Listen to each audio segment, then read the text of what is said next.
Good afternoon, everyone. Welcome to GCC China Career Week 2022. Please be seated in front of your laptop while the organizing team are in the midst of technical preparations. In the meanwhile, you may choose to rename yourself to your full name in the Zoom. You are also welcome to switch on a camera to interact with us visually. During our meeting, please make sure that you're muted throughout our speakers' presentations. Whenever you have a question, please remain patient while you may choose to note it down, and we will have a Q&A session shortly afterwards to address your concerns later on. Thank you for your cooperation.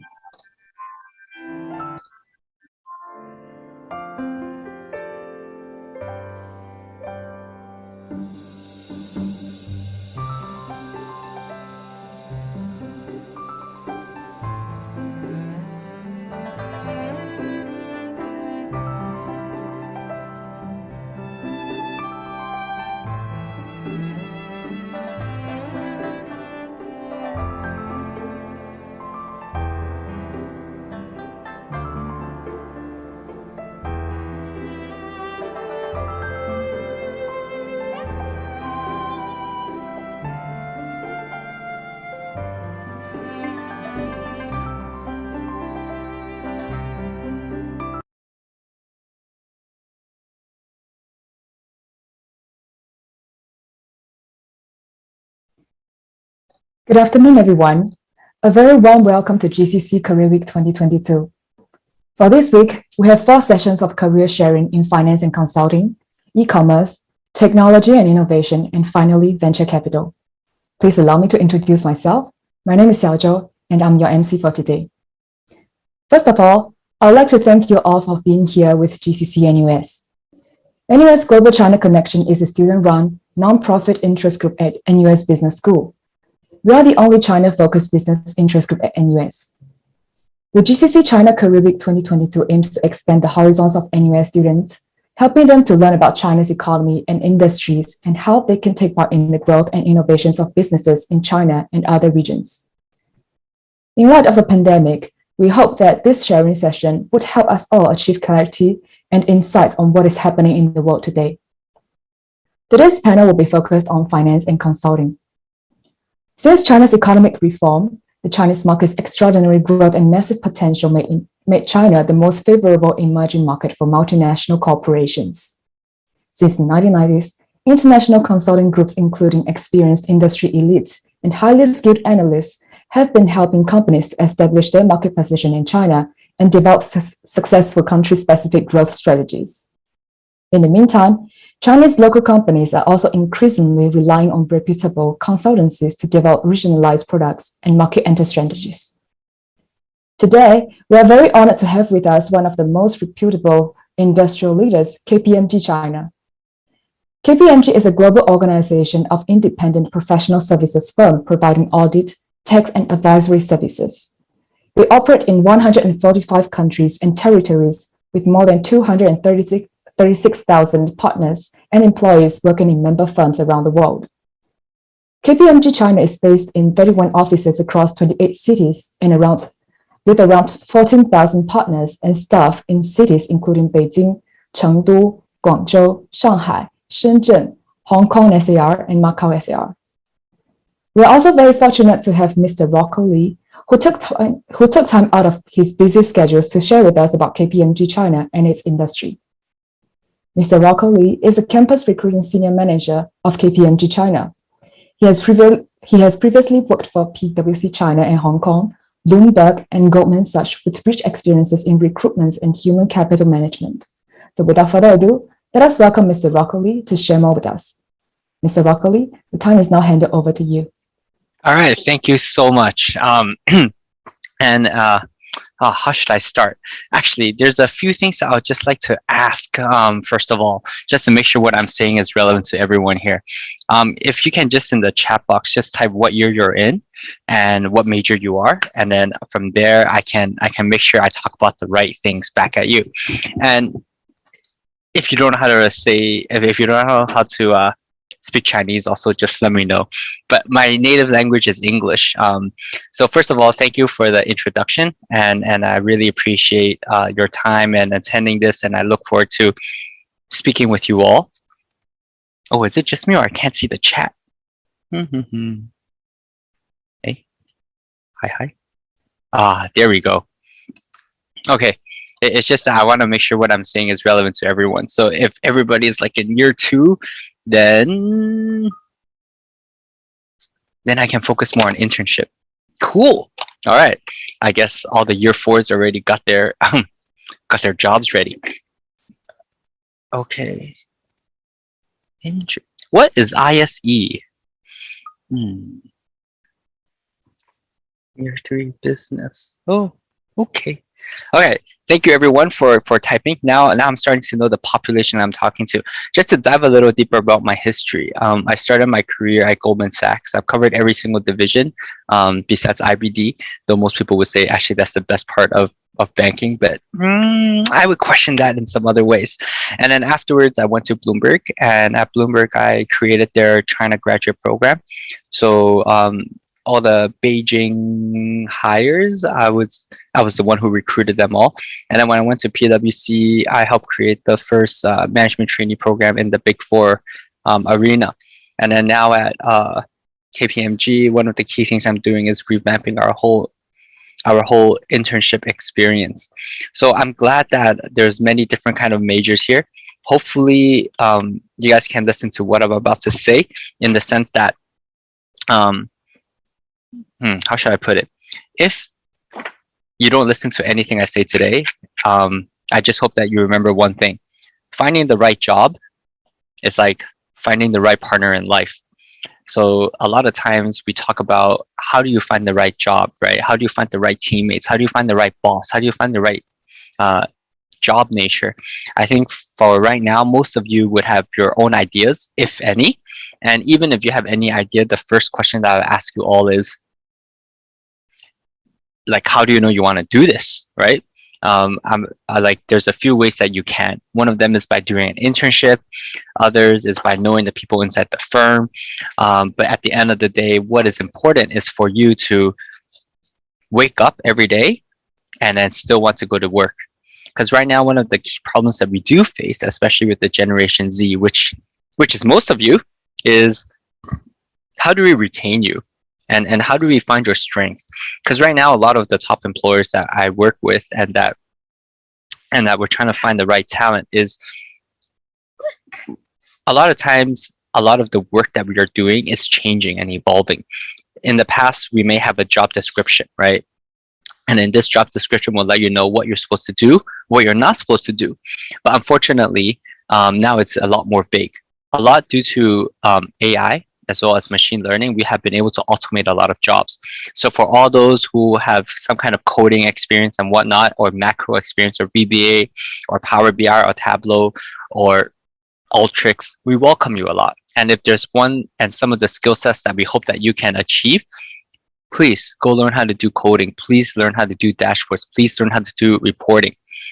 And why am I saying all of this is going to be, how do I put it? 10 years ago, knowing Microsoft Office would have been great, but now it's evolving. Now Microsoft Office isn't a good to have, but a necessity. And the next necessity, what you'll notice is a lot of reporting tools. And after the reporting tools, the next necessity would be coding. As you can tell, so I have 2 kids. One is 5 years old and the other is 2 years old. My 5-year-old already learned how to do basic coding. So hopefully you all can also have the similar skill set, which would be very helpful in the long term. So why do I mention all of this is, as I said just now, a lot of times when you look for your partner in life, in Chinese, 我们去相亲的时候, there's a few things that we do look for, right? You normally need to have dinner with them or lunch with them, and then for you to chat with them to know more about them before you decide whether you want to be partner in life. Same with the job. But how do you do this? And this is why we encourage all these year 1 and year 2, and I see some year 3s, hopefully less year 4s, because every internship opportunity is your one chance to 相亲, but not 相亲 for your partner in life, but for career in life. And we hope that you can find the right place. For large firms or large consulting firms or banking or any kind of firm or even big fours, we have a lot of roles. How do I put it? If you can imagine a way that we can add value to the industry, we would be doing it. So let me quickly explain Like no matter what happens, why Big Four would always exist. So for a lot of the auditors, right? Imagine a society without money. Would it be a society? Would the world exist without money? And in the foreseeable future, money would always exist. The question is, how do we get money and what do we spend it on? So with this in mind, why is money so important? And money is important because that's how we do all kinds of deals and how we do trading and how you buy stuff and how you sell stuff, right? Right now, a lot of people's value is dependent on how much money they earn. But whenever you earn money or whenever there's a transaction, auditors would always exist. Because do I really believe you have that much money? Question mark, right? So that's why there's regulations, there's law to make sure that all these kind of trade is fair. Essentially, I fully support blockchain, and we all have all these blockchains to make sure that these fraud and deals would always continue to be properly audited. But now that it is properly tracked, how do you audit, right? And then from that perspective, we are aiming to have, and that is why we need auditors. And then these auditors will continue to exist as long as there's money. That's why when the industry is good or bad, auditors will continue to grow. So a lot of times during COVID or during the bad economic downflow, what happened is a lot of jobs became lost or less, right? And because of this, we continue to grow. In fact, my headcount has grown since COVID has started by over 20%, and we expect it to continue to grow. Currently, the firm is around like 14 to 15,000 people, but within another 2.5 years or so, we expect it to be 20,000. From 25 cities in China, actually right now should be around 28 cities in China. We are aiming to become 40 cities in China. So there's definitely a lot of things that we're trying to do and grow. And especially when the economics is good or bad, we will continue to exist because money will continue to exist. Now, the second part, for those who like to debate, for those who like to, how do I put it, interpret comprehension, who likes to work with language, and who likes to work with the government. So how does government earn money, and how does government ensure that we continue to have a society and a community? It is through regulations, legal, and if you work in tax, you will be working with the government. So all kinds of government initiatives, for example, for the Beijing Olympics that's happening next month, it's actually with our tax department. Or for Riot Games, whoever plays League of Legends here, when you look at the LPL, how do they do the double knockout? How do they do the leagues and all this? These are all advices that our tax department gives them. And where do they host it? Right now, there's a lot of new policy that's given in Hangzhou. And previously in 2019, when China was hosting the Worlds, it was actually the tax department that advised them that you should start with Chengdu and enjoy some tax policies there before going to Shanghai. So all this is all tax related. And there's other stuff in the recent few years, COVID. So there's like all these emergency approvals that's happening. But after these approvals, how do you supply the whole nation with these COVID vaccines? These are tax advisory services that we do provide to the government and to the corporates. But most of the time, it's we representing the corporate or representing the government to debate. So our whole legal team and all our lawyers are also part of our tax department. So they obviously protect our clients' interests, let it be the government or the corporates or even people. Because I use the tax services of KPMG. I'm a US citizen who has his whole family in Hong Kong, but is living in China. So I'm under 3 tax jurisdictions. So as you can tell, most of my salary goes to a lot of taxes in different countries. So with that in mind, what tax does is they work with government. Now it comes to the third part, which is our advisory services. That is more our B2B kind of concept. So a lot of times there's a misconception in the sense that people in advisory can be jack of all trades and master of none. But here is the general rule that I would like to tell every student who is interested in advisory. If you're not good enough in a certain product or do not have a specific skill set or do not have a specific industry which you are better than your clients in, why would they come to you? So I'll give you a live example. The first one being is I work in campus recruiting for over 12 years. If you are if you are a consultant and you come to me and you want to advise me on campus recruiting, I'm so sorry. I doubt that you have over 12 years of experience. So what kind of value can you add? There are different things that you can do, which are our key drivers in advisory right now. One of them is to help with accounting service, no, not accounting service, advisory services in infrastructure technology. For example, one of the key HR technology that we do provide to our clients is Workday. What does Workday do is, in a lot of firms, they use multiple HR systems. And because of that, a lot of the HR systems do not communicate with each other. Workday is a one-stop shop solution in the sense that they can put all the HR functions into one system. So what we do is we pitch Workday to our clients, and then after pitching it, we implement it as well. And then we track the whole results of the whole Workday, covering all 360. Now, that is the biggest difference between a Big Four advisory firm as well as a BBM. The biggest difference is we don't just do the strategy part, we also do the execution. So the reason why I always believe that McKinsey, Bain, and BCG would have a tougher time in the future is it's easier to one-stop shop, in the sense that when we provide the strategic advice, that we in the Big Four are able to execute as well. So what you have noticed is within the whole Big Four industry, we have been buying a lot of these strategic consulting firms, which if you guys do a little bit of homework, you'll see what the future trend will be. And then along with that, the key part that we need to do is, after providing this strategic part, we can also implement. So ultimately, what it comes down to be a good consultant is, before the client even knows, you can already provide an answer.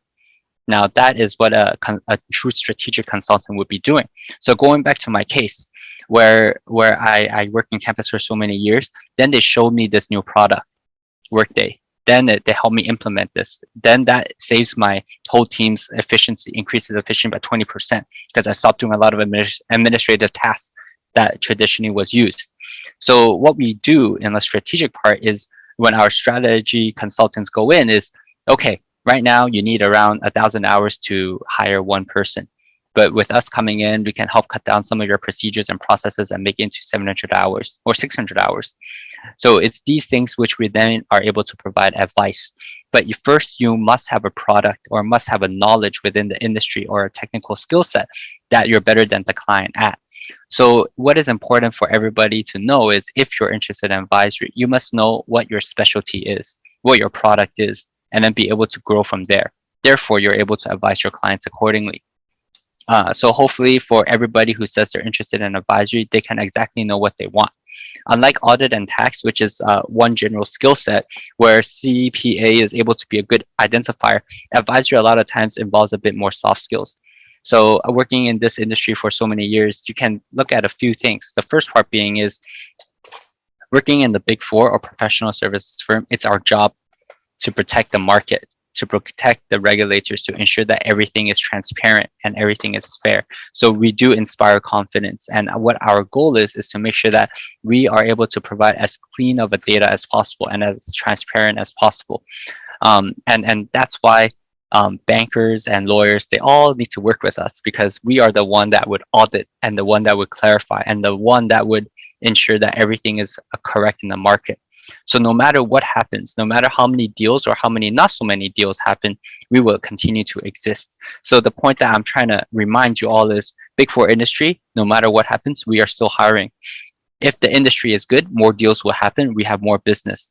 When the market is bad, there are companies that need to restructure, or they go into or they need to recover some of their losses, and we also provide those services, because we still need to do their valuation, we still need to do the due diligence, and we still have many services that we can provide regardless of the market situation. So ultimately, what I'm trying to say is, we have all kinds of positions that can earn money, and what we do essentially will always exist in the market. And what AI does and what machine learning does and what all these dashboards do is help us make our job more efficient. Just to give you an example, when I first joined Big Four, which is around 2015, a lot of times we need to have people standing next to the printer. But one of the key things that we have been advising the government as well as regulators is to make everything electronic. So now we have a lot of apps that we use. Everything is digitalized. And in the past, I know some people do look forward to going to the farms and counting how many cows they have. But unfortunately, these days it's a lot tougher, partially because we send drones instead. And so with drones, we also have identification cameras. So we don't even need to have someone counting. AI is helping us do all of this.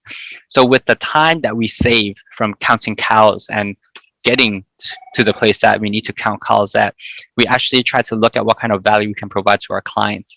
So in the past, I would say the Big Four industry has been a bottom line driven kind of business model. But what you have noticed now is we're a top line driven. We're looking at all the data we have collected. What kind of value can we provide? How can we mitigate all the risk that's being presented to our clients? And then after looking at the whole financial report, it's like, what does this mean? How can we further help our clients? And then to provide a better service. So, so I'm pretty sure if you do some homework, you'll be able to start seeing how this and that actually adds up. Unfortunately, no, actually not unfortunately, it's fortunately, we are the due diligence person. We are the double checkers. So we are the one that makes sure there's transparency. And we are the one that makes sure all the transactions are properly checked and balanced. So this is what the Big Four does. I know I haven't gone into any kind of details, but just like going back to what I originally said, which is xiangqing. So whenever you go to these xiangqing, what you need to do is not worry too much about the different conditions. What you do need to worry about is whether you are able to find your right partner in life. So what I mentioned just now is all kinds of jobs, and essentially all kinds of jobs can be broken down into two main parts. The first one being is you're adding some kind of value. So you're kind of selling something.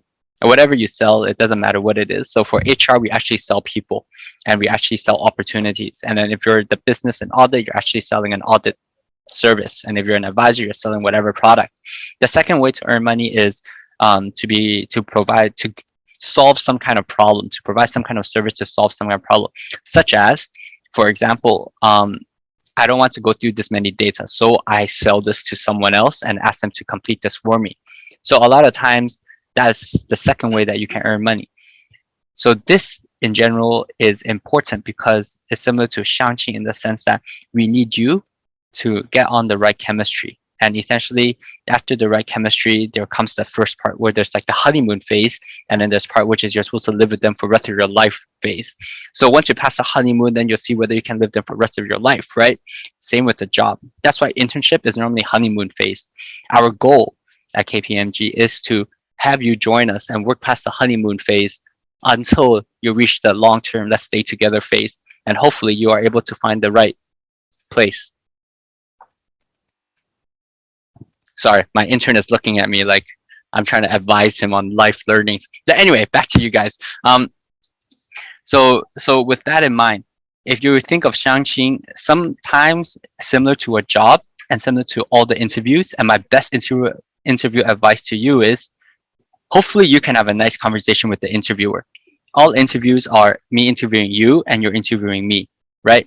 So how I identify a good candidate of mine and how do I decide who I want to work with? It is, if I had to sit with this person from Hong Kong to New York, which is around 14 hours or so, after the flight, would I want to kill that person or would I want to give that person a hug? If I want to kill that person, then that person would never be in my team.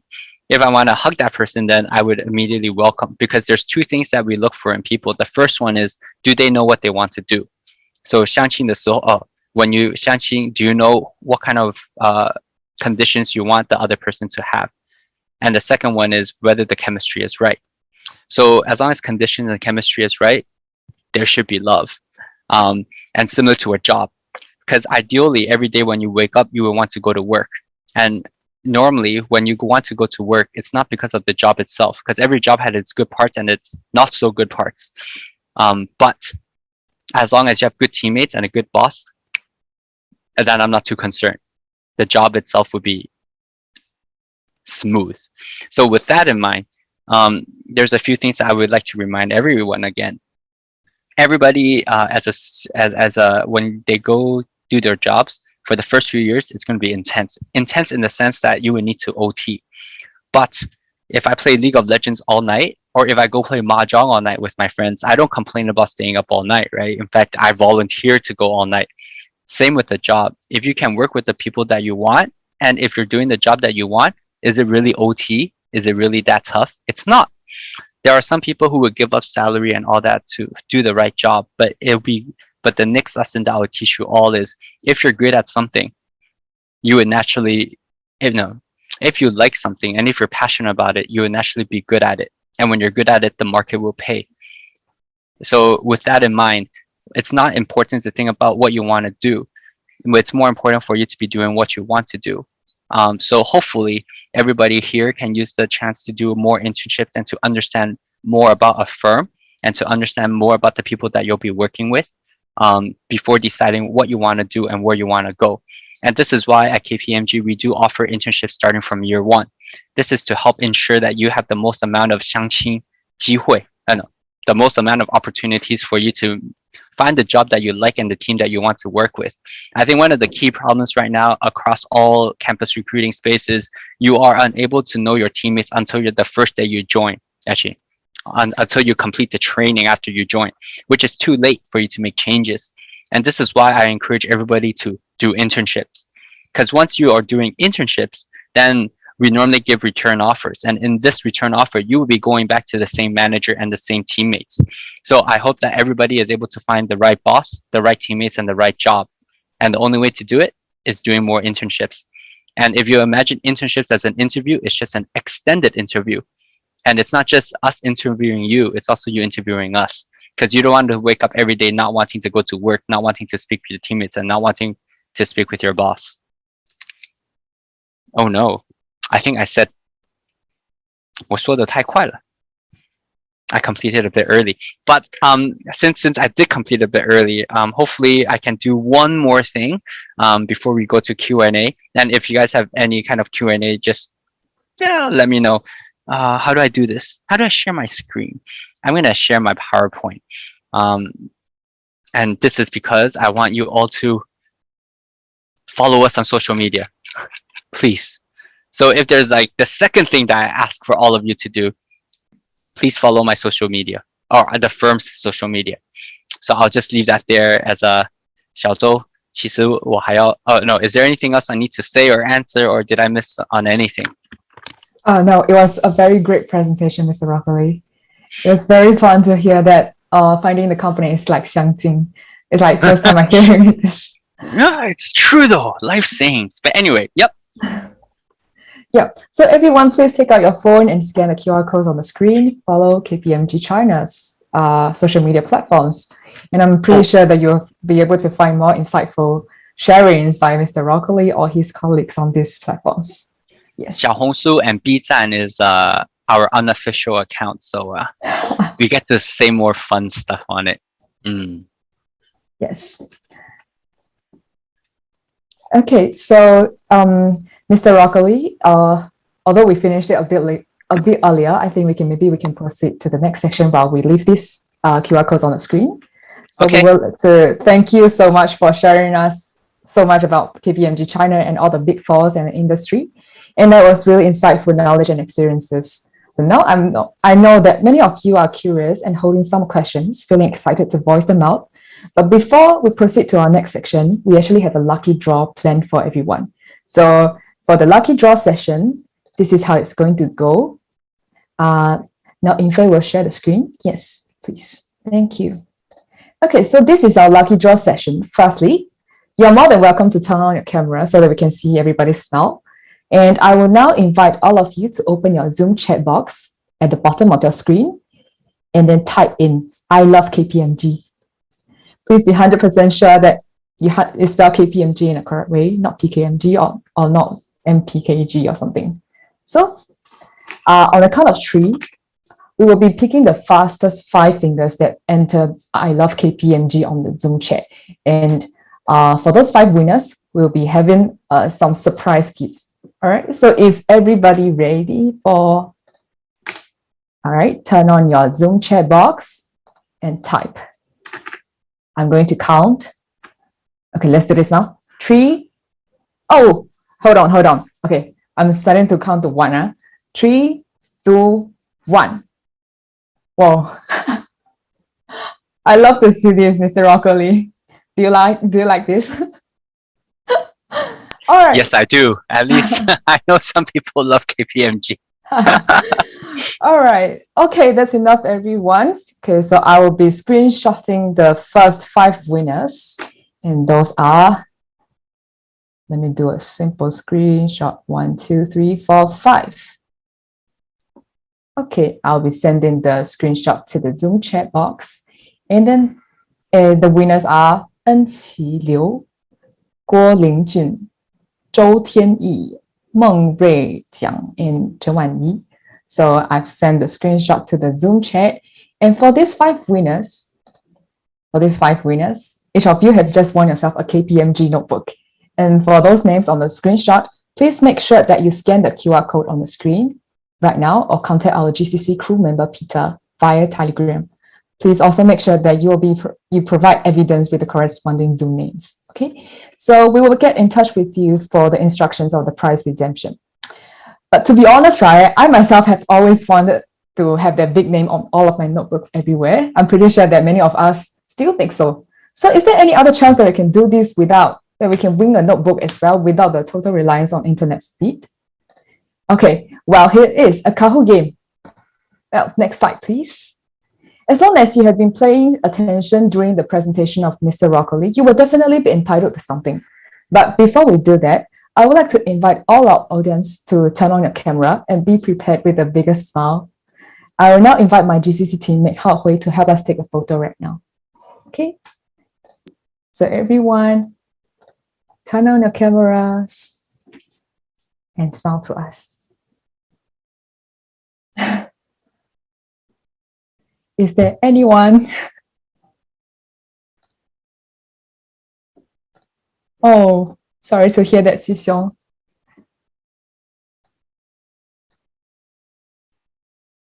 All right, thank you for your great support. And okay, so I believe same thing on a count of 3. Everybody and everybody, can you please have a thumbs up and smile to the camera like this, left or right? Either will do. Yeah. Okay, later we will be saying 3, 2, 1 and KPMG. So on the G, please give your greatest smile, okay? Okay. Is everybody ready for this?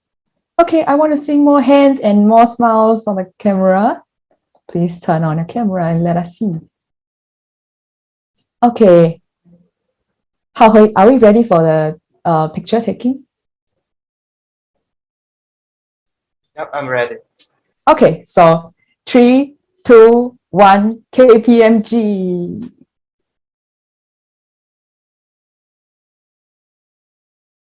Okay. I think my smile is freezing already. Is that okay, Hao Hui? Do we need to do that one more time? Yeah, it's okay. Okay, thank you so much everyone for your cooperation. And now finally we can move on to the Kahoot game sessions. Mr. Broccoli, you may either join us in the Kahoot game or take a short break for 5 minutes until 3:15 p.m. when we come back to our final Q&A session. All right, so now we'll be playing some game. And Hao Hui, please facilitate the Kahoot game. Thank you.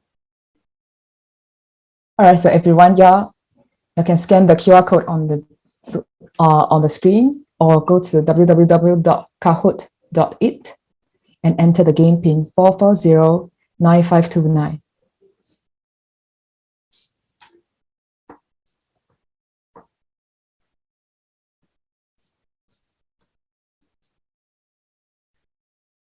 I'm gonna screen this too.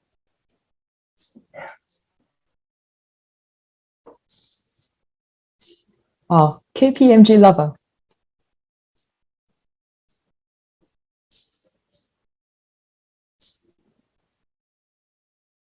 So everyone, please join our Kahoot game. And we will be entitled to some surprise gifts.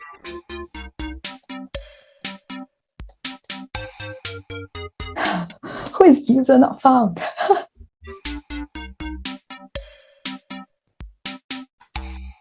Okay.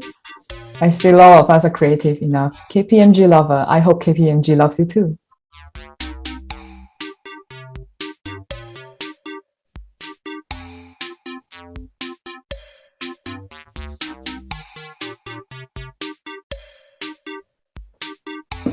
KPMG lucky kid.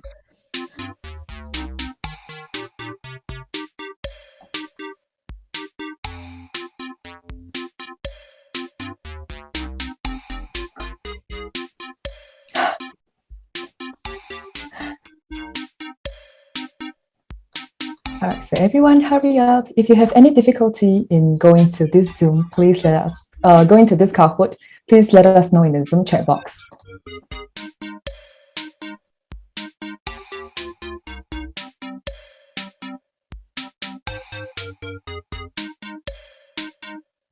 KPMG Hong Kong.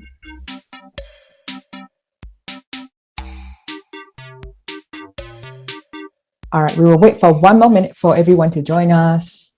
All right, maybe not 1 minute, maybe 30 seconds.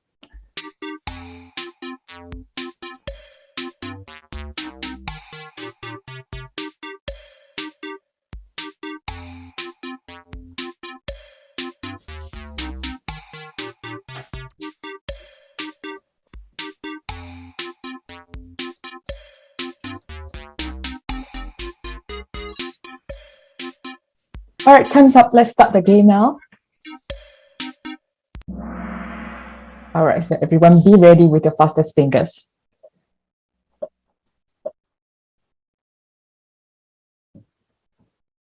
How many employees?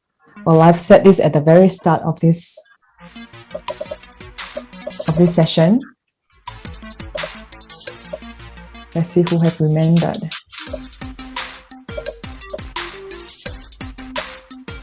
Is that 150,000?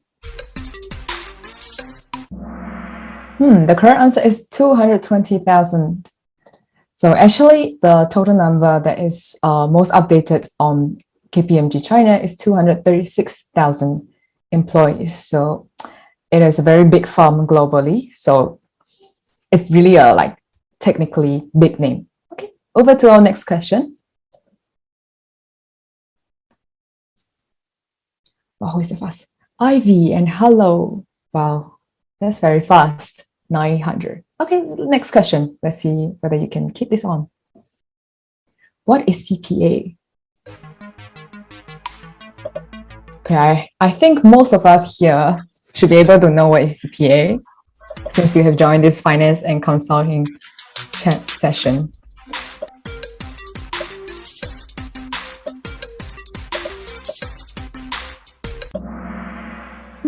The correct answer is certified public accountant. All right, so those chartered professional accountant and chartered public accountant, you need to know this.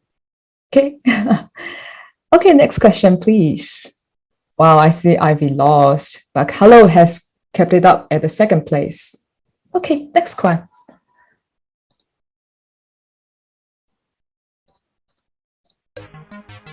Is CPA a must to be a former employee at KPMG?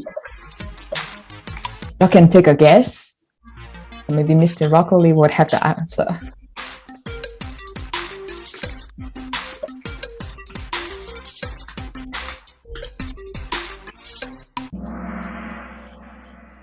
Yes, CPA is not a must to be a former employee at KPMG. So it actually welcomes people from all kinds of background. Okay, so next question. Let's see who have got the top. Oh, user not found. Can we find you after this? KPMG lover, I know you can do this. Okay, next question. Multi-select. Which one is or are KPMG's value? Okay, so if you've been paying attention during Mr. Rockley's presentation, actually he has that always at the Zoom background. But he's turned off his camera right now. So see whether you have been remember that.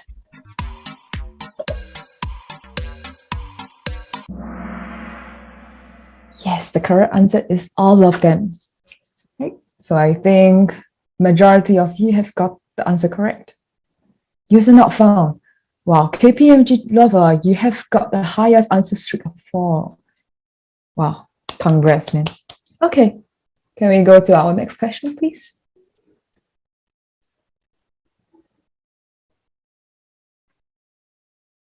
Which skills that were mentioned are increasingly important in this evolving landscape?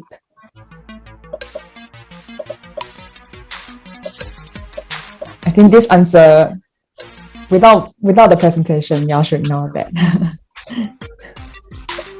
It's something that is becoming really important today. It's coding and reporting. Well, that is really important. That's why we have so many CS students being needed in so many positions. Okay, let's see who have got whether KPMG lover has kept it all up. Wow, Q. Wow, you have got that all the way up faster than user not found in KPMG lover. Okay, Timmy and Lego, let's go. Tiles and strike it to the top. Which company has Mr. Lee not worked in? We have this answer at the very beginning of our presentation today.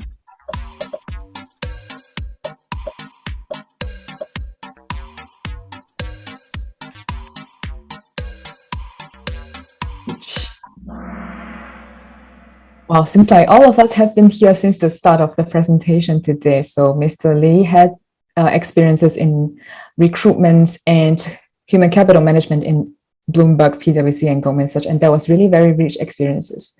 Okay, so let's go to our next question and see who have got it right. And there is one last chance. Okay, Q and KPMG lover, Lego. Wow, it's really great to have all of you here. And then we have one last question. See whether y'all can do this and jump all the way to the top.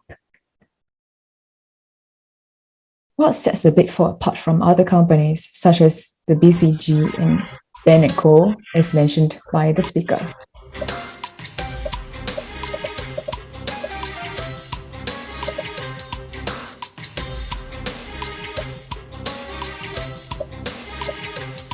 I think this one is a hard question. Yes. Wow. The Big Four not only forms the strategies, they execute as well. So as mentioned by Mr. Broccoli just now, the Big Fours stand out as they are kind of like helping to shape the industry and making the thing transparent as well. Okay, let's see next and who have got the final top 3 prizes. The podium. Number 3, we have Lego. And on number 2, we have KPMG lover. And number 1 is...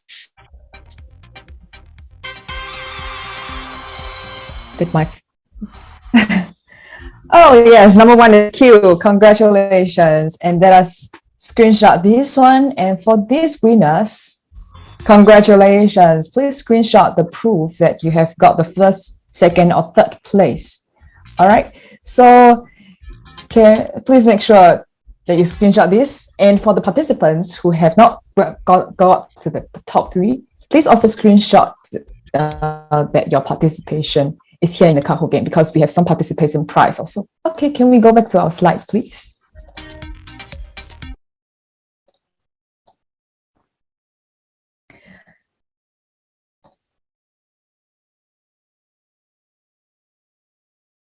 All right, so congratulations to the winners. You have just won yourself all the corresponding prizes that is available on the screen here. Okay, let us wait one. Okay, all these prizes. We have KPMG Notepad, poker card set, and tote bag. So please make sure that you screenshot the proof that you have won or participated in the Kahoot game. Please also make sure that you scan the QR code on our screen right now or contact our GCC crew member, Peter, via Telegram. My GCC teammate will contact the winners for the instruction for receiving the prize. We would like to thank KPMG China again for your generosity in sponsoring us with great support. Thank you everyone for your attention and participation in the game. Now, GCC NUS would like to invite everyone to share about how you feel. Okay, so over to our next slide. Yes, we would like to invite everyone to share how you feel about our Career Week 2022 on your social media accounts using hashtag GCC Career Week 22. And on Instagram, you can tag us at GCC NUS to win a limited edition poker card set or tote bag from our sponsors. So for those who have participated in the game just now, you are entitled to both the poker card and the tote bag. So you have won yourself a complete set of collection of KPMG souvenirs. Okay, We will now invite everyone to proceed to the Q&A session that have been set for inquiries and discussion. Mr. Broccoli, is everything going okay? Or are we ready for the Q&A session? Yeah, let's do it. So sorry, I was enjoying the show just now. Thank you so much for coming back. And yes, let me share the screen about like the Poll EV. So everyone, please enter the Poll EV link sent in the Zoom chat in your internet browser. And let me share the Poll EV right now. Okay, so actually before we are still waiting for everyone to key in their questions. Actually, can I start the ball rolling, Mr. Broccoli? I actually have some I really have one question that I'm very curious about. So, what is the favorite part of about working in KPMG China? My favorite part? Yeah. There's a lot that I really like. As a start, I think it's great in the sense that if everybody goes online and look for Bisen Paiju or House of Cards, you can see that there's many things that we're doing in the selection space and the way that we're defining talent. And I've been getting a lot of autonomy or a lot of been empowered to look at how we can do our workforce planning in the long run. So I think with what I did at Bloomberg, creating the graduate program to the management training at PwC, now I think we're in a position to change the industry and how we do graduate recruitment. So and then how we're going to change this graduate recruitment is by using internships as a key factor. Because I think a lot of times right now is internship is a good way for you to explore whether you want to do this job or not, as well as for us to do a better assessment. So what you'll notice now is using less of people selection, and what we would do more is to ensure that we use more objective ways to assess every candidate. So what we have been doing is gathering a lot of data using our game-based assessment as well as our situation-based assessment to then quantify a lot of these data. And then we're looking at video interviews as well as other kinds of interview methodologies to make sure that when we do assess each candidate, that they're being objectively reviewed. Obviously, we also look for diversity as well as the others. So there's definitely a key attributes that we are being flexible on. But on the other hand, what we do know is when we have over like 10,000 people who do these tests on a yearly basis, we know who are successful, who are not, and what traits are consistent in the successful people and unsuccessful people. So that's what we're trying to decipher to make sure that in the future, whenever we in HR provide these candidates to the business, is that there's a high hit ratio. So that is our key objective, and our key goal is to then, my main job is to find the right people for the right job, if that makes sense. So that to me is the best part of my job. So I've been doing campus for 12 years, and there are some people that I met at Goldman that are now MDs at Goldman, and sadly I'm not an MD yet, but one day maybe. So my goal is to continue my career, to climb up the ladder, and to but I think at the beginning of my career, the best part was actually helping a lot of the interns and graduates find the right place. But now I think I have been playing a bigger role in the sense that it's my job to make sure that my teammates are able to enjoy the same thing. So the best part and the happiest part of my job is when I can groom the next generation of recruiters and to help students in finding the right place for them to start their career. Wow, Actually, I can summarize all this in a very short way. I'm so sorry. There's many key decisions people need to make in life. One of them is like whether they want kids or not. Another one is who to marry. And another one is which university they want to go, what major they want to have. But for me, I want to be part of the decision when they decide what would be their first job. For the right or wrong reasons, similarly to Xiangqing as well, as when you do get your first job, you will be labeled accordingly. And it's very hard to take off this label. So hopefully everybody here can make the right decision. And in internships, you're not labeled yet. So it's the time for you to try. Sounds very interesting, Mr. Broccoli. So can I say that your favorite part about this is being a hongyang, to 相亲 the right people with the right people, with the right Yeah, you can actually. Well said. All right, thank you very much, Mr. Broccoli, for answering that. Actually, as an accounting student myself, I've always been wondering what is like KPMG China like. And I think your presentation today and all your answers have really answered a lot of my curiosities.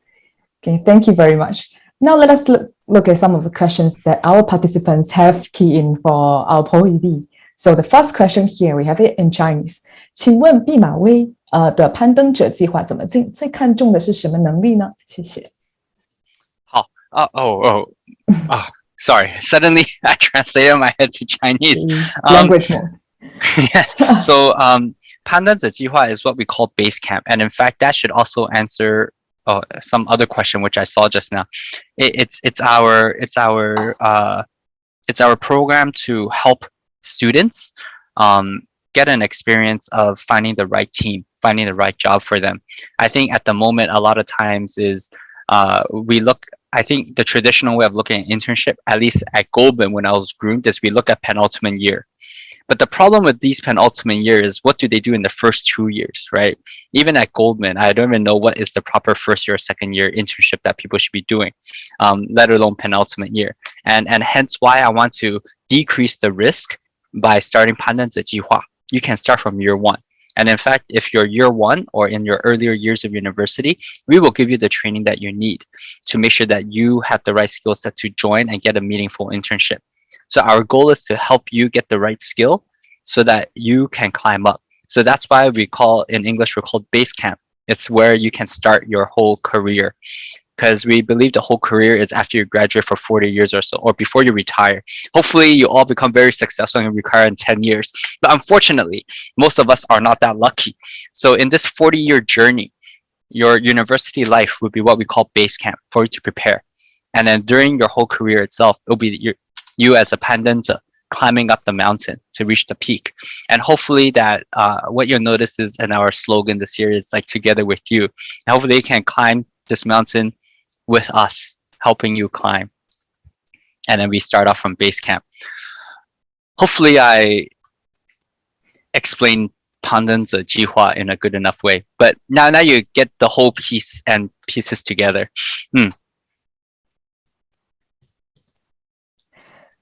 All right. Hopefully that answered the question. I see you laughing. Hopefully. I see that 这个同学也问了，最看重的他是什么能力呢？其实我觉得很多同学应该都会比较想要了解到底怎么进 KPMG。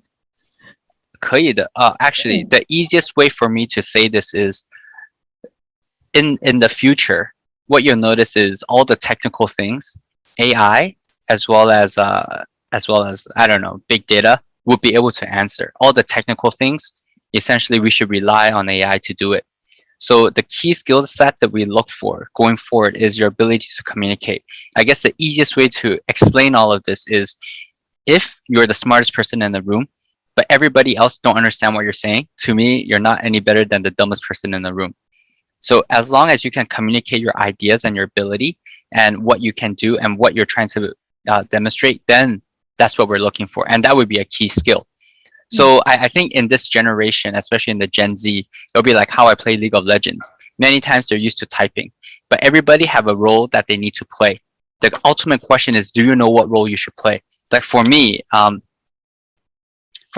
like to play top, not because I'm a very good solo laner, but it's more like I like to do engage. So I do engage top. And then depending on the role that you do and how much you know yourself, it's important that you know how to contribute to the team.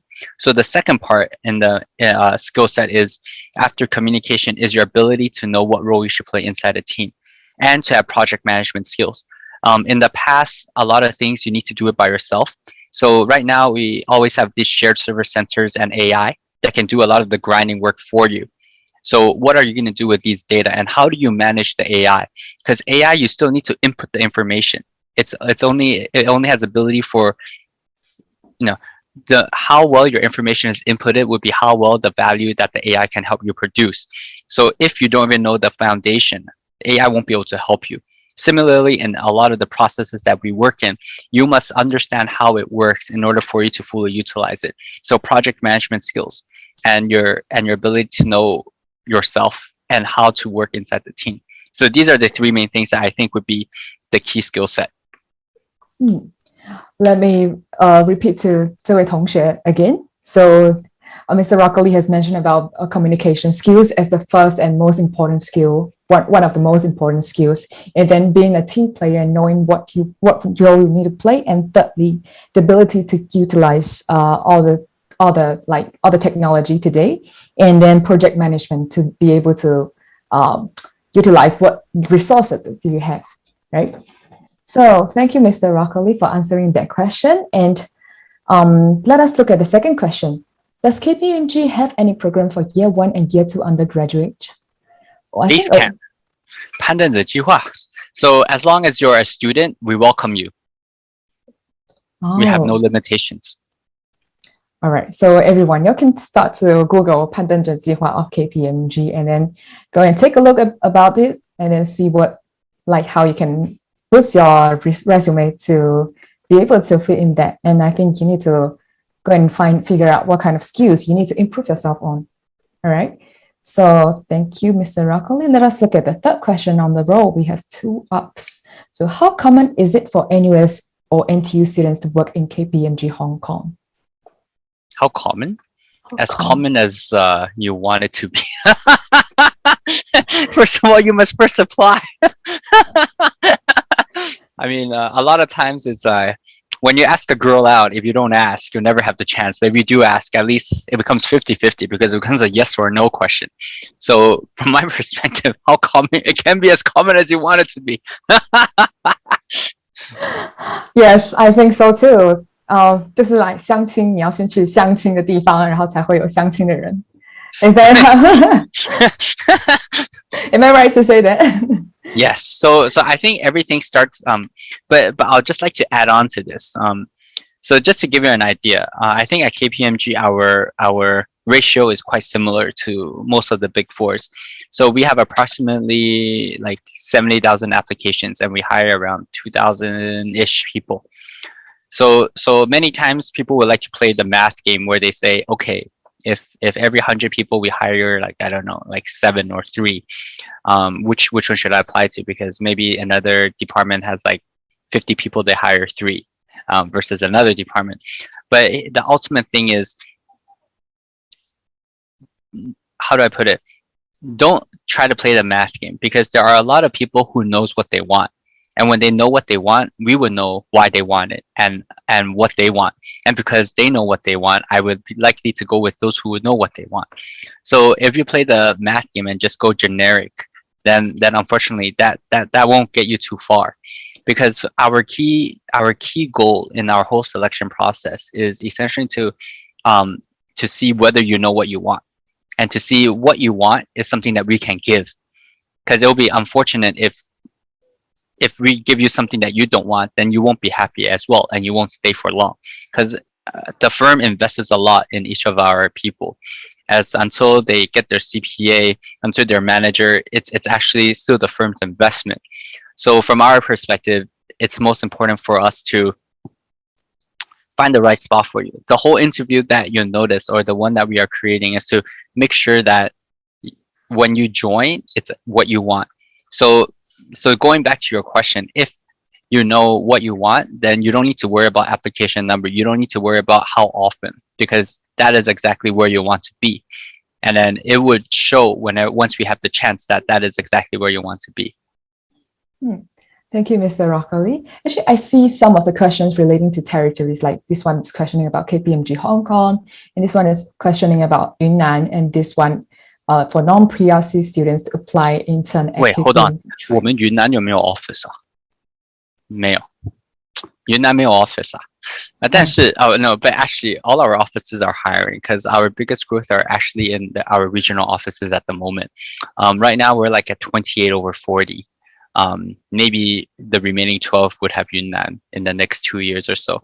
But I'm not part of the management board, so don't quote me on it. All right. Thank you, Mr. Roccoli, for letting us know there are still many chances opening for us to go into maybe for this 同学, right? If you go to KPMG, maybe you will have a chance in deciding whether KPMG will go to Yunnan at the end of the day, but who knows, right? All right, so I see these questions relating to territories. Actually, I have another question for myself. Is that how, I believe this is the question for many of us here because we are majorly from NUS or NTU, like these Singapore universities. Could there be any chances of difficulties for us to fit into the cultures for KPMG China? Or do you see? I'm an American that started his career in Hong Kong. That's now in China. I mean, I like, how do I put it? I think China has its own culture, and there is a culture shock. But at the end of the day, we're how do I put it? Depending on the firm, most are very open, and in the sense that we can provide a different opinion on many things that we're doing.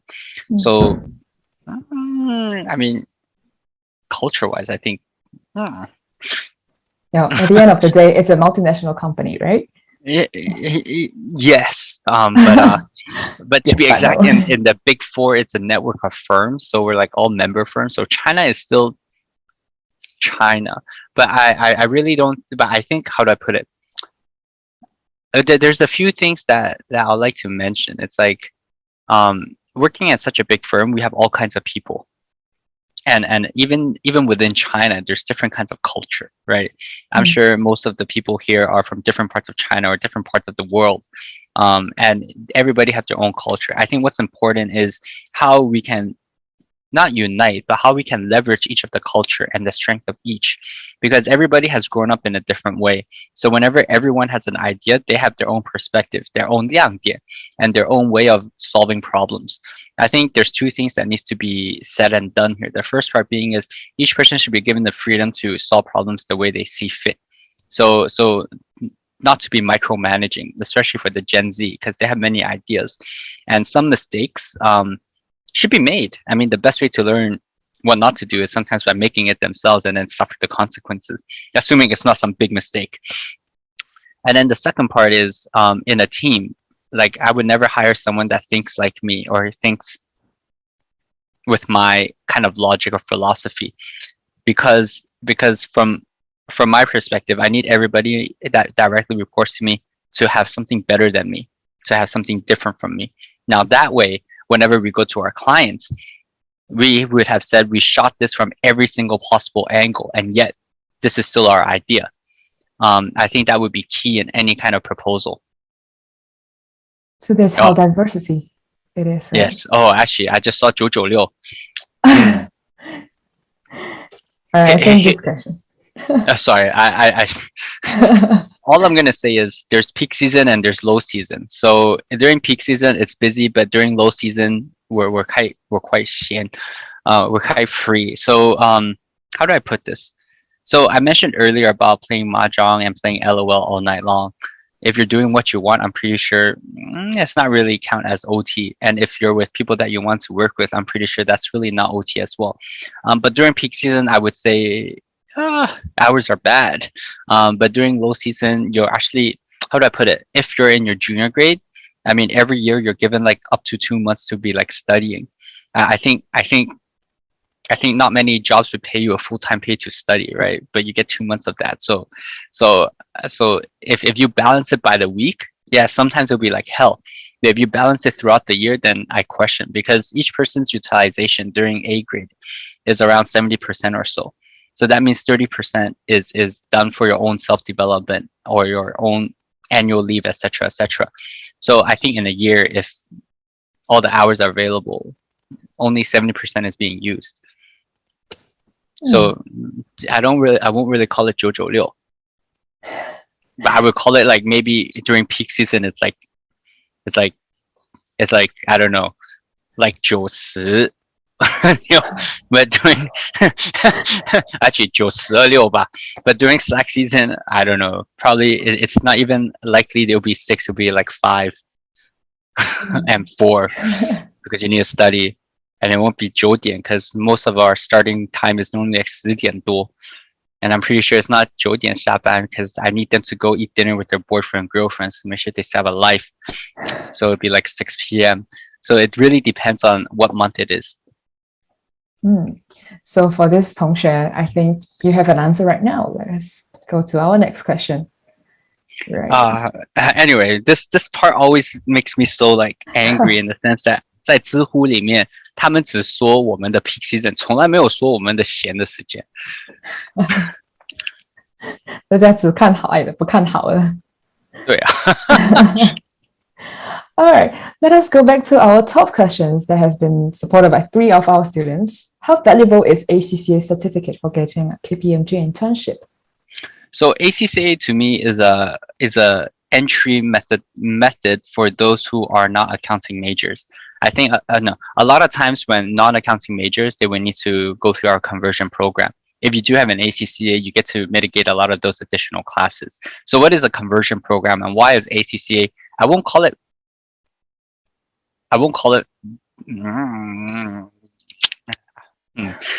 Conversion program essentially is a crash course for us to teach people who have not studied accounting in 3 months. ACCA to me is a kind of like a minor versus a major. So if you're a accounting major, then all right, you go into all the deep things and whatnot. ACCA to me would be like a minor in the sense that on top of your major, you have studied this. And I think ACCA now is like 15 courses or something like, or is that Australia CPA? I don't remember. But ACCA essentially is the only one that has a proper ethics module and a proper IT module. So I also know that in a lot of different spaces, they're actually leading in the sense of what CPA should know and should have. But on the other hand, is it a necessity? It is not. But it's definitely helpful because we do have people who have studied ACCA on top of their major, then decide to join the professional services firm. If you have selected a major that isn't accounting or that isn't finance, then you still want to join the Big Four, then please do ACCA. It's still a good way in conjunction. And ACCA, from my perspective, doesn't take too much time. And if you're like 内地学生, I'm pretty sure you'll do fine on the examination. I have a lot of confidence in you. All right, so for ACCA certificate, y'all know that it's kind of like a add-on, right? If you say Yeah. that. Yeah. But here's my second 2 cents. This is the part where ACCA will kill me. Don't pay for the training program. I'm pretty sure that you guys can self-learn it quite well. All right, hope nobody from ACCA is right here. All right, thank you, Mr. Rockley. You have answered this question as well. Let us see the next question. As a recruiter, how would you rank the reputation of NUS? I'm not sure if she's here. I actually hired a person from NUS to join my team. Let's start with that. and then I'm also aware of a few interns that I shared this talk with that is also studying in NUS. So I guess I quite like NUS. Need to be more careful answering this question, right? Majority of us here are from NUS. Just kidding. But to be honest, I think how do I put it? I think the key part for overseas students is they must first embrace the local culture because that is an advantage that they do have. So a lot of times when we look at overseas universities, I think NUS, NTU, and all across Asia, the top universities, I think those are good because in the sense that they still, how do I put it? All our clients here speak Mandarin and we are still a global network of firms, so we want English. So places like Singapore are able to provide me with this kind of candidates. And the other part is with being innovative and being creative, something that we do look for, and it's easier to have them if they have studied overseas because at least they have at least gone through 2 cultures versus just one. So they have gone through the cultural shock thing. Yes. Yeah. Okay, thank you, Mr. Rockley. I believe Singapore is quite a good place for multicultural inclusion or like diversity, the kind of thing, because Singapore itself is a multicultural society. So that's why. Okay, let's go to our next question. Can non-PRC students apply to intern or work in KPMG China? I believe the answer is yes. Depends. For because there are certain regulatory requirements that needs to be met in China. So it's not that we can give internship offers in China. Similar to Singapore, if you're a non-Singapore student or non-Singaporean, the company needs to endorse you. Similar in China, but they're a lot more strict. Same with the UK. But in Hong Kong, depending on your nationality, there's working holidays that you can apply to, which they approve as long as you're from the right nationality. Similar to Macau. And in Hong Kong, there are certain exceptions. So if you do exchange in China and whatnot, then even if you're non-PRC, you're able to intern. So it's like getting a work permit in Singapore. Like the company has to do some extra work. Harder. Oh, it's harder. So for us, it's not extra work. For us, it's like minimum requirement. So if you're like graduate, it's like you must be at least 26 years old with a master's degree and 2 years of internship experience or working experience before we would consider you. Similarly, in internship, I forgot exactly what the niche requirement is, but it's not easily met. Oh, and then you need to have some government relationship. Wow, the criteria, that sounds very long. Oh yeah, tell me about it. Okay, so for the non-PRC students, they need to be more careful when you apply for them. 香港, go Hong Kong. Yes, go Hong Kong, go apply Hong Kong. All right, so we have answered this as well. Let us see the top question for now. What is a typical career path for a new KPMG employee in China? Actually, the whole Big Four is like this. So normally, the first 2 years is your year to be studying CICPA CICPA. So after you get your CICPA, you get your QPay. And once you get your QPay, then you start becoming an asset to the firm. And normally 5 years, you become a manager. So what that means is in the first 4 years, you'll be focusing a lot on the execution work. So making sure all the reports are done well, as well as doing analysis there. Afterwards, you'll start managing clients and stuff. And start grooming your next generation of people. So from another perspective, I guess what you would learn is whenever you look at salaries, the more people or the more people related matters that you need to do, the higher pay you get. For the exactly salary range, it's online, Zhihu 也好, and all these different places, so you can look it all up. But essentially, our growth is quite quick, especially once you get your QPay. It's quite strong there. So yeah. Career path-wise, 5-year manager, 2 to 3 year CICPA. All right. So I guess we have answered this question as well. Let us look at the next question also. How come? Oh, we have answered this one as well. All right. So it is not common for MNCs to have a strong presence in Macau. What size is KPMG's Macau office? Good question. I know we hire around 10 graduates there a year. And most of the time when we hire 10 graduates, there will be around 80 staff, I guess. Close to 100, give and take. I think this 这位同学 might have some interest in the Macau office. So if you want to know more about Macau office, maybe you can do it. Macau have not full yet.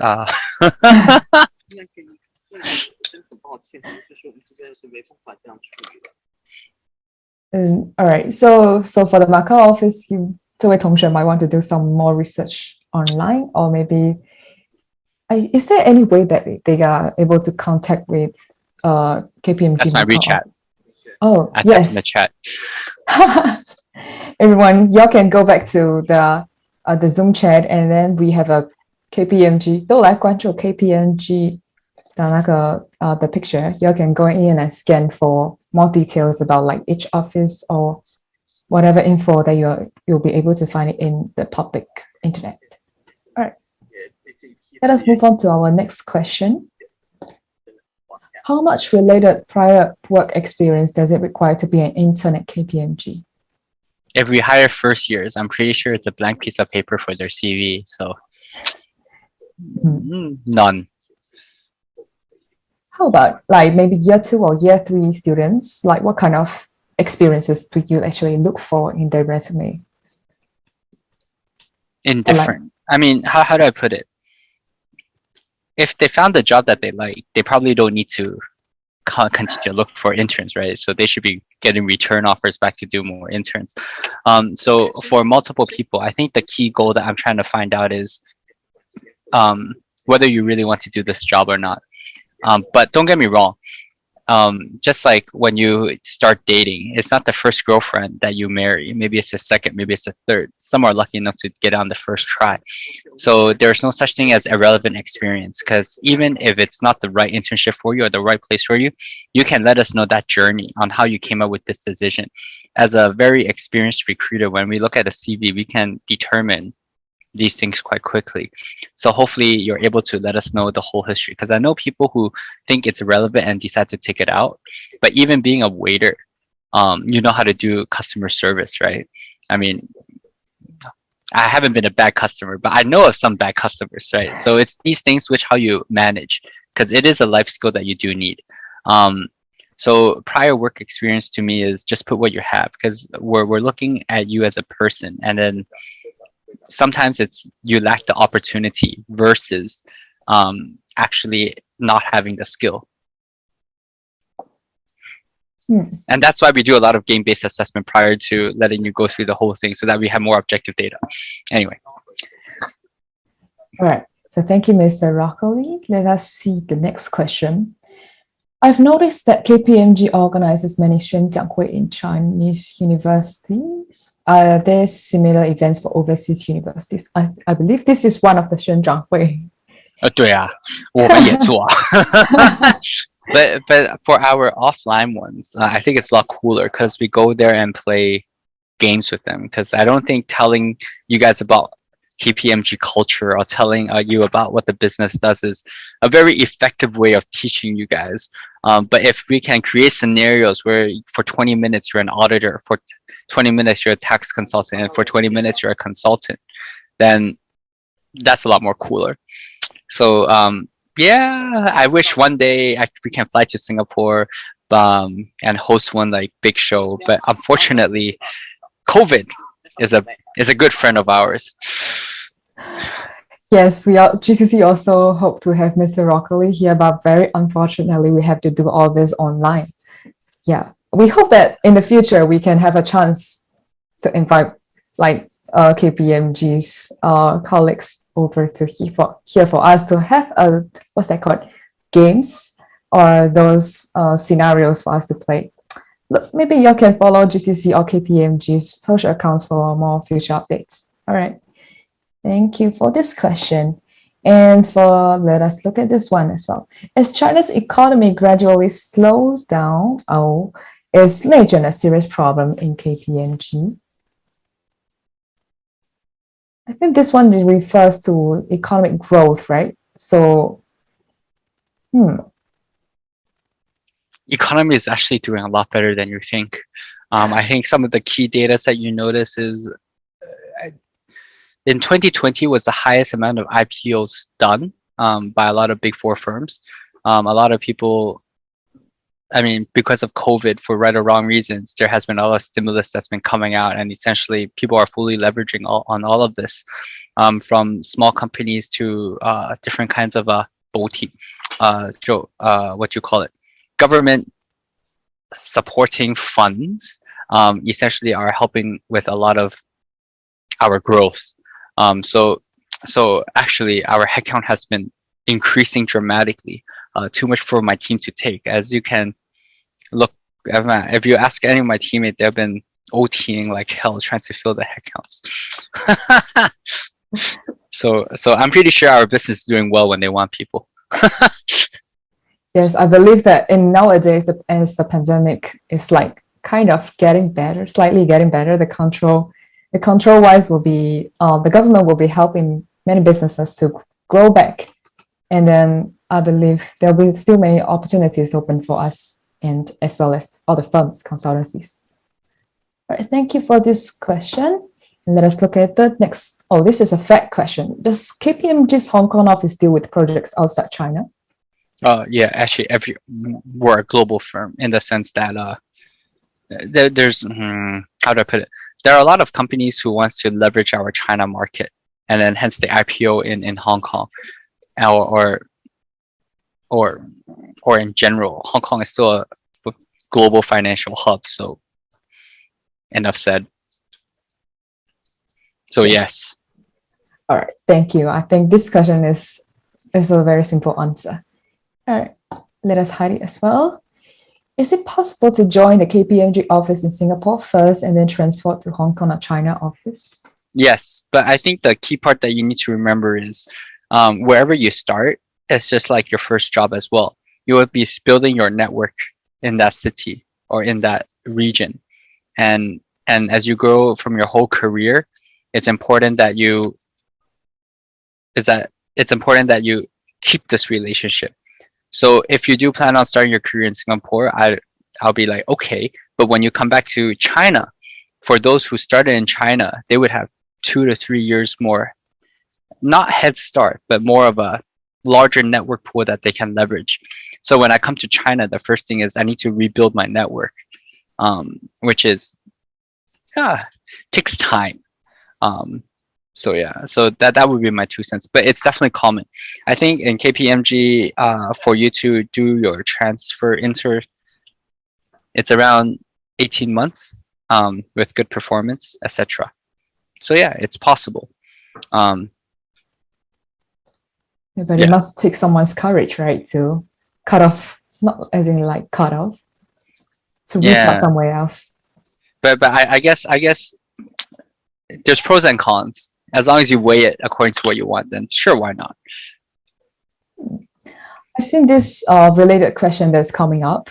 Maybe we can address this one first. Any tips in building network in China? Mr. Rockley, I believe you have some answer to this because you've just said just now you're American, right? And you've been all the way to Hong Kong. The first thing I did is to play 王者荣耀. Oh, that's a very useful one actually. And then 英雄联盟, 对. My intern just looked at me again. Those are the 2 things that I did. And PUBG. First 3 things I did. And I'm also on the hiking group. And I'm also on the tennis team. So yeah, do sports, do other things besides work. So right now, my life in China is every Saturday morning, I go play badminton with other KPMG folks. And sometimes they have a hiking group on Sundays where I also attend. I also try to find Happy Friday. We actually have a Happy Friday in the office, so I always attend that as well. So yeah, I think in general, people are quite nice, and when you're like alone in a new city, you're normally quite desperate, so your skin will be thicker. Have the courage to ask, and if people reject you enough, they'll stop rejecting you and just accept fate that they need to have dinner with me. So 脸皮厚一点 is my biggest advice. It's very cute to hear. Who is this? All right, there's someone requesting for playing 王者荣耀 together. 可以啊，但是你的级好像比我高哎。All right, follow KPMG first and then follow Mr. Rockley on LinkedIn and many other social media accounts. Maybe Mr. Rockley will bring you up someday. And then I'll answer 另外一个问题，知乎。老实说一句，就 怎么说呢？ If I write something positive on it, people 还是觉得是水兵来去写的。你 avoid 我也没有太大用处，因为曾经开始的时候之前没有知乎有另外一个suddenly I changed to Mandarin. So sorry. Before 知乎, there's this other one called 蜜蜂. Which I think you guys are too young, or maybe not. But anyway, there was another software that people used to 吐槽 on regarding employers. But I think the point is, it's important that I believe that the firm will always write stuff that is 很官方 or overly positive. And I also believe on social media, there'll be a lot of trolls where they write things that are overly negative. And to be honest, in everybody's value, they value different things in a job. For example, I don't mind OT, but I mind doing stuff I like or not. Others really want a work-life balance because they want to separate their life and their job. That's also fine. This is everybody's own decision. But I think in order for you to make an informed decision, though, it's important that you first do an internship versus just reading our official website or reading not random, bad posts about a firm. So I think it's a balance between the two. And at this moment, regardless of social media platform, for example, as Xiaohongshu, I think in general, Xiaohongshu they have good stuff and bad stuff. So to me, I really like Xiaohongshu. And not to say it's good or bad, but at least it provides both sides. And similarly, B 站也是，就 Bilibili 你也会看到很多是一些 educational style, but essentially it goes down to one. What do you mean? Like one suggestion, one advice, which is go experience it yourself. But what people can do is give you a heads up. Yeah. Like for me, right? There are some people who would hate my job, but I love my job. So I just don't think it's nice for other people to write about whether they like my job or not when they're not the one actually doing it, or when they left, they were unhappy and therefore left. But anyway, 如果你在知乎找的话，有一个是小李或者二哥，有一些是骂我，但是也有一些是喜欢我，就看情况啊。大家快去喜欢 Mr. Broccoli。谢谢大家。今天之后会涨粉啊，会涨粉丝啊，谢谢。所以我们说最重要的还是要体验自己，要有那个体验。对的，最重要是不要一直靠其他人来做你的决定，自己去看一看。那如果你看完之后真的不喜欢的话，那 OK， 我接受。And 我也 and I wish you the best because you actually know the answer to it versus hearsay. 是的，道听途说还是没有亲眼见证的好。Sorry, time to buff up my Chinese 成语。Okay, I think this one we have answered already. Okay, we have 2 more questions left. Does KPMG also recruit students studying humanities and social sciences? Actually, how do I explain this? If you are a non-traditional major like psychology, sociology, I don't know, as crazy as you can, philosophy, I don't know. It actually helps when you come in, we will help you understand how to do accounting. What we can't help you understand is how to solve our clients' firm. So for example, if you're in social sciences, we actually audit a lot of what you call it, counselor's office or counseling departments, or we also audit how people do all these employee services calls and all this. And if you're in psychology and all this, you can help understand whether they're on the right track or not and help us how to audit and understand their methodology. We can teach you accounting. The hard part isn't teaching you accounting. The hard part is understanding our clients. So depending on your major, like chemistry, life sciences, or like physics and all this, you'll be very helpful in our, I don't know, pharmaceutical, biotech kind of companies, right? So this is key. And what you'll notice is in general, if you're in humanities, how do I put it? We have Japanese clients, we have German clients, French clients. And if you have a language major, for us, it's better for us to be speaking our clients' local language. And from that perspective, we also welcome language majors as well. So we have specific teams that does French, German, Japanese, Korean. And yeah. And in Hong Kong, we have like 2 people that knows Bahasa. Yeah, you get the gist. I believe this one is also sync with, it harmonize with the point that Mr. Broccoli said just now, to add value to the clients, right? Yep. So I believe as long as you have something special or unique about yourself, you're definitely one of them. The students that recruiters always want, right? Thank you for answering that, Mr. Rockley. And we have one last question on our poll EV. Does the Big Four in Asia prioritize students from top UK or US universities over local schools? You guys go through the same process. I don't really care where you're from. I mean, at the end of the day, I think university, how do I put it, in China, I believe in Gaokao. Gaokao is, to me, a very good indicator of many things, right? So from my perspective, if you're overseas, I need you to show me something that Gaokao couldn't, which essentially is your resilience, culture, acceptance, etc., and your English skills. That would be the advantage, or the 补上, versus local universities. So everybody would have their own strengths, right? This is how we ensure a well balance of talent. So to us, it doesn't really matter where you're from, as long as we can find how you can add value. So yeah, it doesn't really matter. And to me, NUS, that person's going to be sitting right back there. So I'll be constantly reminded. All right, thank you, Mr. Rockley. It was a very fun Q&A session, and interacting with you is really fun. Just now there was a question that popped up but disappeared. All right. 哎呦，不敢问了。是拿掉了吗?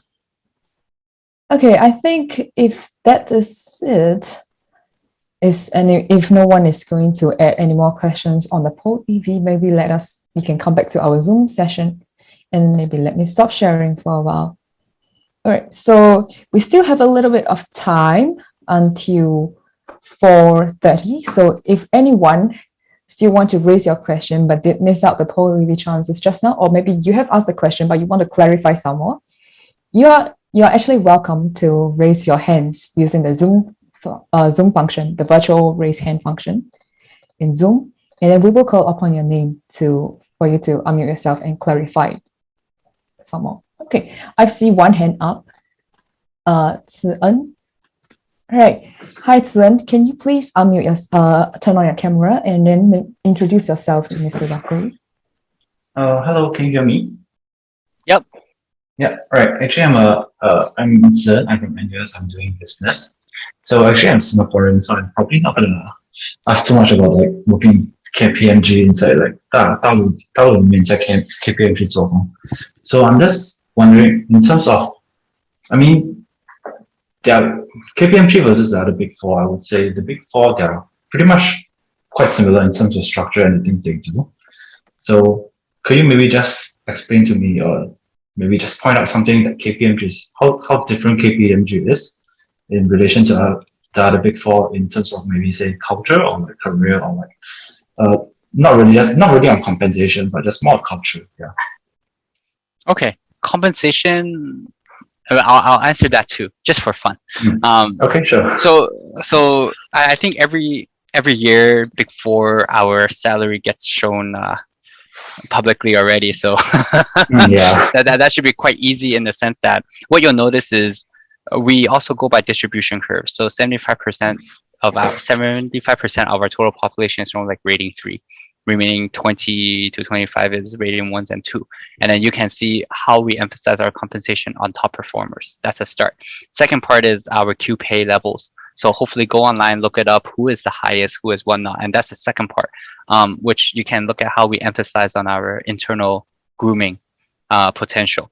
And then afterwards, since I've worked at 2 out of the 4 Big Four, I can tell you the difference between PwC and KPMG at least. But I would agree with you on one point, on the point that we provide the same product throughout all the Big Fours. And I'm pretty sure if you can find it in one of the Big Fours, you'll find it in all the other 3s. So we're not selling. So our goal with our clients isn't to sell them a different product, but the whole people experience. Who knows our clients better and who can help our clients better. And due to some audit regulatory reasons, there are some that are audit clients, but cannot, and therefore cannot be our advisory clients. So you can tell that multiple of the like financial institutions, they always have multiple Big Fours working for them, similar to ESG. So we do cross due diligence across our Big Four as well.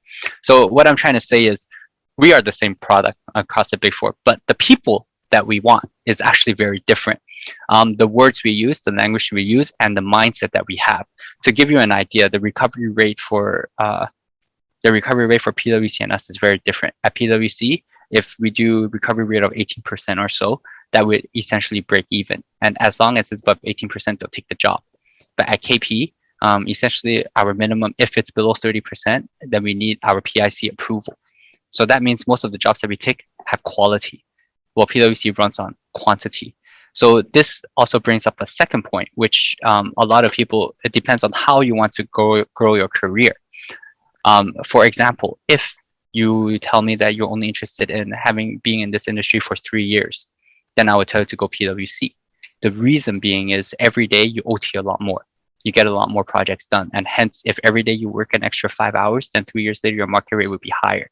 But if you do plan on staying in the industry for like 10, 15 years or 20 years or your whole career, then I would recommend to come KP, because I don't want you to burn you out in the first few years of your life, because this can be a long journey. So if you're looking at like OT and all that, I mean, go online and look up who is the more reasonable, who can give you the most amount of chargeable OTs, etc., etc. And that should be able to help you determine where you'll be able to sustain. So it depends on how you want to grow your career. So this is why I always tell every single candidate that applies to us is, I hope you get all the offers from the Big Four. Then look at how you want to grow your own career. Then make your decision then. So that's how I think it's a little different. For me personally, the main difference between PwC and KPMG is at KPMG, I play tennis, right?